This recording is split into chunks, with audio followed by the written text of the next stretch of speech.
Welcome to the Explainer.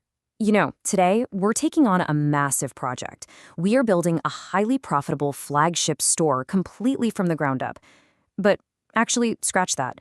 We're not using bricks or mortar here. We're constructing the whole thing entirely out of data, strategy, and pixels. We're building a digital storefront. Now, our blueprint for this whole construction project comes straight from the e-marketing curriculum over at Renaissance College of Commerce and Management. It gives us this really incredibly comprehensive look at the hidden mechanics of modern retail. Which naturally brings us to the big question, right? What actually makes a digital storefront thrive in today's landscape? I mean, let's be honest, traditional retail is totally handcuffed by physical geography and closing times. But e-marketing? It completely shatters those limits. It literally lets someone buy from you at 3 a.m. from the exact opposite side of the planet. But how do you actually harness that kind of power? Well, here is our roadmap for today. First, we'll look at the power of data. Then, we'll map out our architectural plan with the e-marketing mix. Third, we actually move into the construction phase with developing your digital storefront. And finally, we wrap up with attracting and transacting.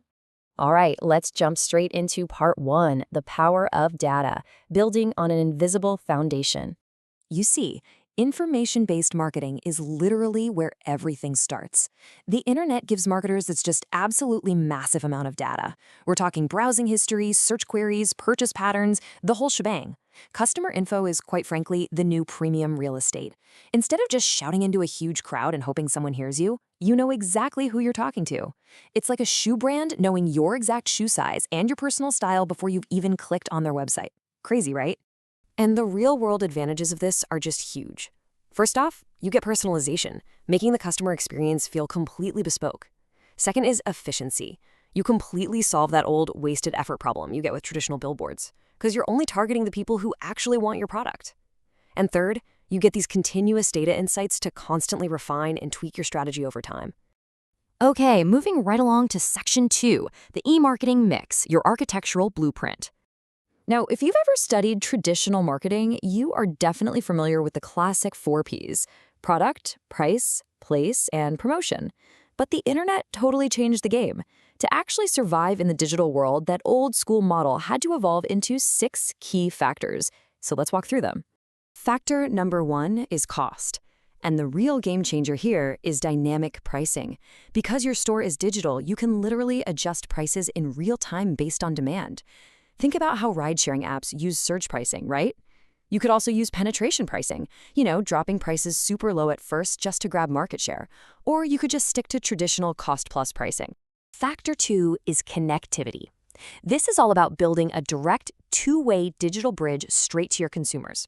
You do this through your website and your mobile app, for sure, but it's also about engaging directly on social media and using email marketing to drop those highly personalized offers right into their virtual pockets.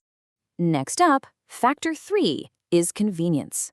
Online, convenience literally just means eliminating friction.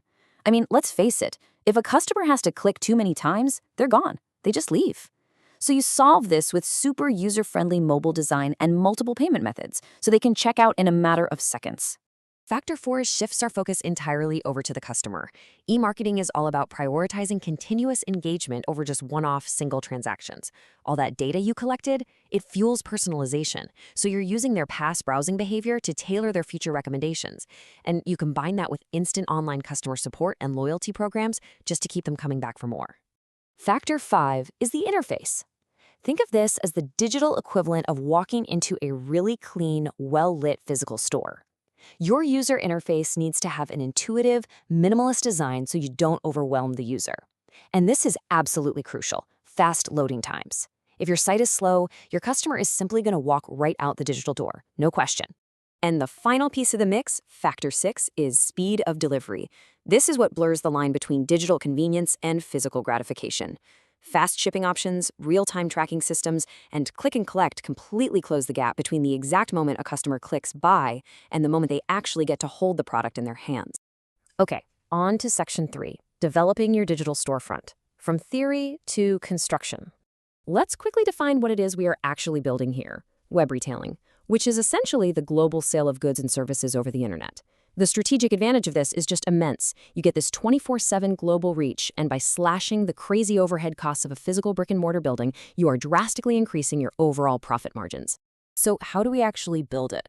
Well, our source material breaks it down into 6 steps. You start with planning your goals, then you move into designing visually appealing interfaces, and then the actual development of the front and back end code. Now, before you go live, step 4 is rigorous testing for both usability and security. Step 5 is launching the site and leveraging SEO. And finally, maintenance, which is really just the digital equivalent of keeping the lights on and making sure the floors are swept. And that brings us to our final section. Section 4, attracting and transacting, opening the doors. Now notice the totally stark contrast in how we actually get foot traffic through the doors here. Traditional business relies heavily on push marketing. It's kind of like a megaphone, aggressively blasting ads at people. But e-marketing, it thrives on reverse marketing. This is your magnet. You build brand trust and use SEO so that customers are actually actively seeking you out. It is a highly, highly efficient pull strategy. And once they are finally ready to buy, the digital checkout counter gives them incredible flexibility. Sure, you have traditional cards and direct bank transfers, but the landscape has evolved so much. We now rely on systems like PayPal to keep card details hidden, lightning-fast digital wallets like Apple Pay, and even emerging decentralized options like cryptocurrency. Having all of these payment systems matters so much because they act as the ultimate closer. They offer advanced encryption for security, 24/7 convenience, and most importantly, global accessibility. They make cross-border transactions so incredibly seamless that a customer sitting in London can instantly buy from a boutique in Tokyo without even a second thought. It's truly a borderless experience. So, we've mapped the entire blueprint today, right? From that invisible data collection all the way to the final global checkout. But here's the thing, the digital landscape never stops shifting. So I want to leave you with this thought. As AI brings even deeper personalization to the table and decentralized tech continues to evolve, how will your digital storefront adapt to the next era of e-marketing? Keep that question in the back of your mind. Thanks so much for joining me on this explainer today.